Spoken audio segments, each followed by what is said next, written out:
Hey everyone, it's Kelly. I am back today with a new layout for the Shimmerz Paints Design Team.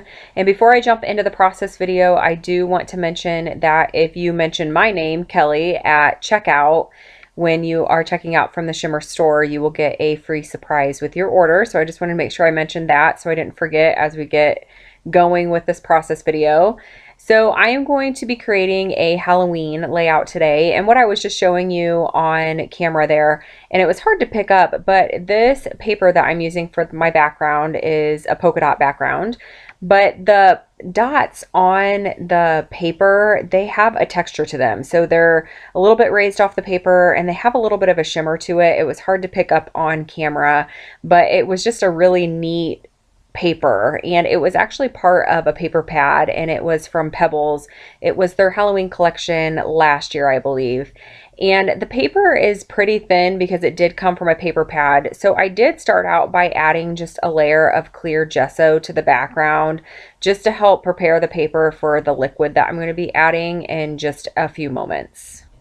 And because this is a Halloween themed layout, I did grab a 12 by 12 spider web stencil, and I'm actually using black gesso with the stencil versus modeling paste or acrylic paint.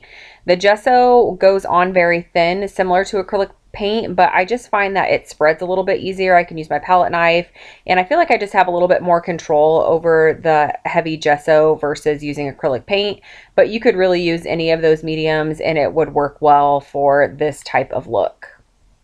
So I'm going to be using 4 photos on my layout today, and before I add any of the Shimmerz paints, I wanted to get an idea of how this layout was going to be put together. So I'm just grabbing some of the embellishments and getting an idea of the photo placement before I add those mists on there, because I like the mixed media to just kind of be peeking out around the edges of the embellishments in the photos. So having a good idea of where all those things are going to be positioned really helps. So Shimmerz is having a color challenge this month, and basically the color challenge is to just grab a color that you normally wouldn't gravitate towards and use that on a project.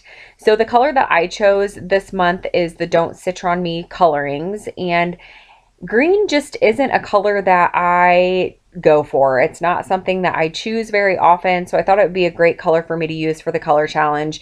And it actually worked out really great since the color challenge is in October, because that Don't Citron Me color worked great with these Halloween embellishments that I'm going to be using. As I was going through my stash, I noticed that a lot of my Halloween themed products have that green color in them, and it just worked out perfectly with this layout that I'm creating today. Now I did grab a couple other colors to add onto the layout also. I just wanted to have a little bit of color variation on the background. So I grabbed Ruby Spritz and Lil Yellow School Bus Colorings, and I mixed those two colors together to create an orange. I actually don't have any orange shimmers in my stash, so that is something that I'm going to have to add to my wish list. But I really liked the color. It worked out great with the frame that I'm using there. I thought that it was a really good match mixing those two colors together. And you may have noticed when I was applying the color to the background that I did just spray the Don't Citron Me directly onto the background. So that green color I just sprayed directly on the background. But then I did use the packaging technique, and I like using multiple techniques when I use mixed media products. You really do get quite a variation when you mix up how you add them to your background, whether it's with the paintbrush, just spraying it directly on, using the packaging technique. There's just a lot of options, and it's just fun to play around with and see the different looks that you get when you use those different applications. So this is going to be the overall look for my layout. I have the embellishments pretty much where I'm going to keep them. I am going to add some of this green sparkly ribbon to this frame, and I'm using a hot glue gun to adhere down a lot of the products that I'm using. That frame is a chipboard frame, so it was pretty thick, and I wasn't sure if liquid adhesive would hold it, so I thought that the hot glue would work best. And I had originally thought that once I got this ribbon kind of ruffled and placed down that I would run my sewing machine through it, and my sewing machine did not like going through the chipboard and that ribbon, and I actually bent my needle, and I think I would have to replace it. So I end up just leaving the ribbon without any stitching, and I like it. The green matches pretty closely to that Don't Citron Me color, so it actually blended and added a nice additional pop of color to the background. The products that I'm using for this layout, they come from a lot of different manufacturers. Halloween is by far my favorite holiday to scrapbook, so I tend to buy a lot of different products from a lot of different companies. And because Halloween colors are pretty universal, a lot of the collections blend together really well.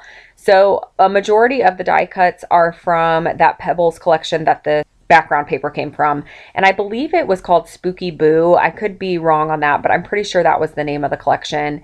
And I am also going to add some of these flowers, and those are from Michaels. I had purchased those years and years and years ago. They were on clearance, and I think I bought 4 or 5 packs of them, and I absolutely love them. If you look really close at them in the still shots at the end, you'll notice that the white flower has little spiders in it, and the black flower is actually a spider web. So they are Halloween themed products, and anytime I can add a floral to the layout, I'm going to. So I was really happy when I found those.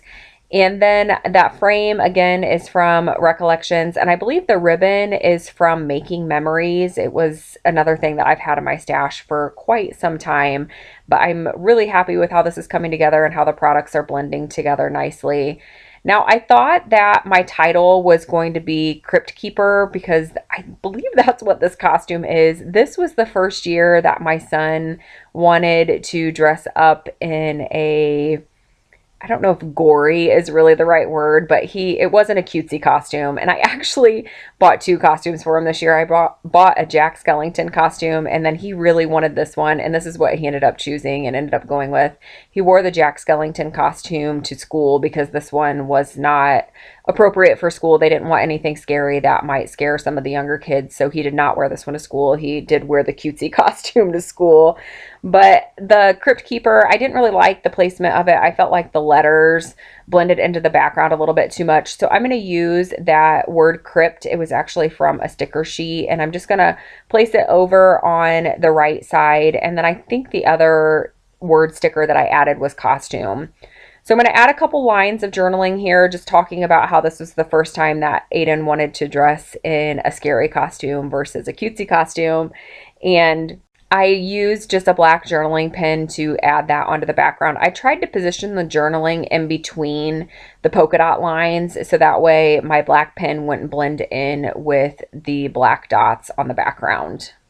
So I did add quite a few enamel dots. Enamel dots are one of my very favorite embellishments. And I added some orange, just circular enamel dots. And then I did also add some black star enamel dots as well, just for some additional pops of color and just to add a little bit more fun to the background. I did add some black splatters there. I just had some black acrylic paint on my desk, so I just watered it down and then used a paintbrush to splatter that. I added the date, and now I'm going to hold it a little bit closer to the camera so you can see it in a little bit more detail.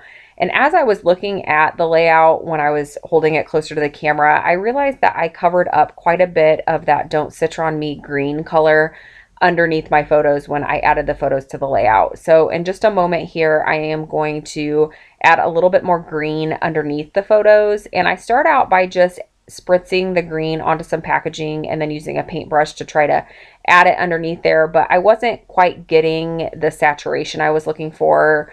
So I just went ahead and lifted up my photo and took the spray bottle and just sprayed it directly on the layout. I was trying to be careful not to mist it onto my photo too much. And then I did add just a little bit more above the photos. But here you can see the still shots. I really like how this all came together. The colors are so much fun. I am so glad that I chose that Don't Citron Me color for my color for the color challenge this month. So I do encourage you to grab a color that you don't gravitate towards and just step outside the box and use it on a project. So I do want to thank you all so much for watching, and I will be back again soon with a new layout and process video.